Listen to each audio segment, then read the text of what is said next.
اليوم يئس الذين كفروا من دينكم فلا تخشوهم واخشون اليوم أكملت لكم دينكم وأتممت عليكم نعمتي ورضيت لكم الإسلام دينا. بسم اللہ الرحمن الرحیم. الحمد للہ رب العالمین وصلی اللہ علی محمد وآلہ الطاہرین ولعنۃ اللہ علی اعدائہم اجمعین الى قیام یوم الدین. وقال سبحانہ وتعالی هو الذی بعث فی الامیین رسولا منہم یتلو علیہم آیاتہ ویزکیہم ویعلمہم الکتاب والحکمہ وان کانوا من قبل لفی ضلال مبین. موضوع گفتگو معجزات رسول اللہ صلی اللہ علیہ وآلہ وسلم. آپ کی خدمت میں پہلے بھی عرض کیا کہ رسول اللہ صلی اللہ علیہ وسلم کا جو سب سے بڑا معجزہ تھا اور ہے اور معجزہ جاوید ہے، یعنی ہمیشہ رہنے والا معجزہ، وہ ہے قرآن مجید. لیکن یہ تصور کہ فقط ایک ہی معجزہ تھا آپ کا، یہ بالکل تصور باطل اور غلط ہے. آپ کے بہت سارے معجزات تھے.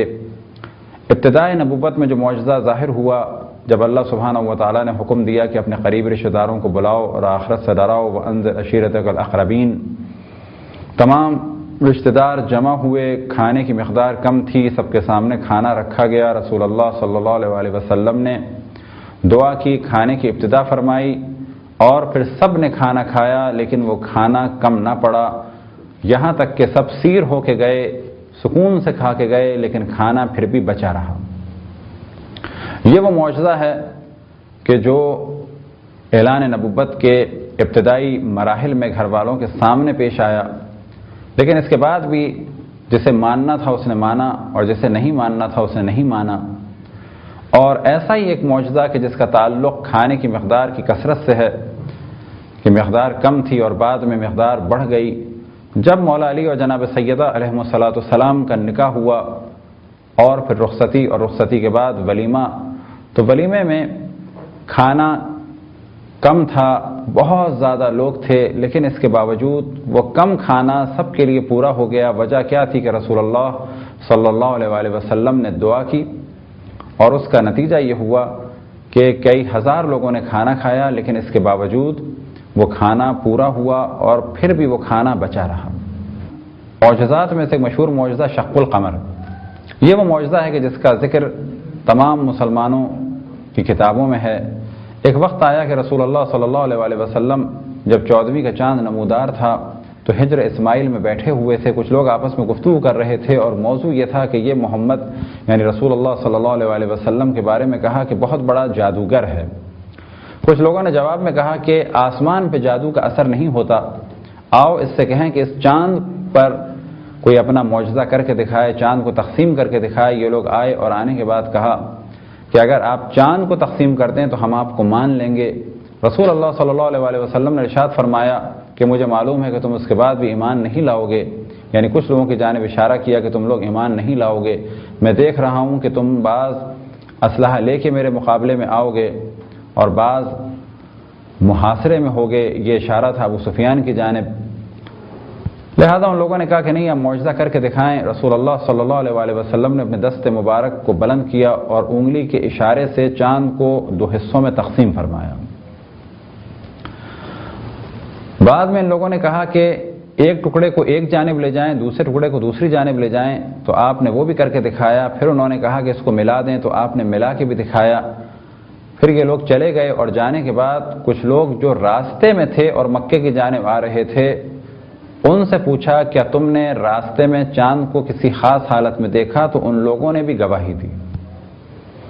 البتہ بعض کتابوں میں اس جانب بھی توجہ دلائی کہ انڈیا میں بھی شق القمر دیکھا گیا، اور بلا شک جب شق القمر ہوگا تو دنیا کے خاص علاقوں میں دیکھا جائے گا، صرف اس حصے میں کہ جہاں پر رات ہوگی.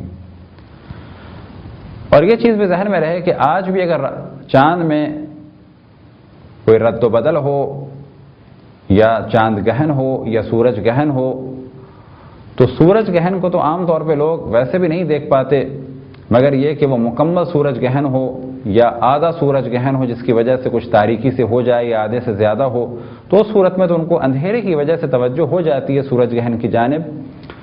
اور چاند گہن کیونکہ اس سے کچھ روشنی یا اندھیرے میں فرق نہیں پڑتا، تو عام طور پر اعلان کے بعد بھی بعض لوگ متوجہ نہیں ہو پاتے کہ آج چاند گہن ہے یا نہیں، آدھا ہے یا پورا ہے، اور کس جانب ہے کس جانب نہیں۔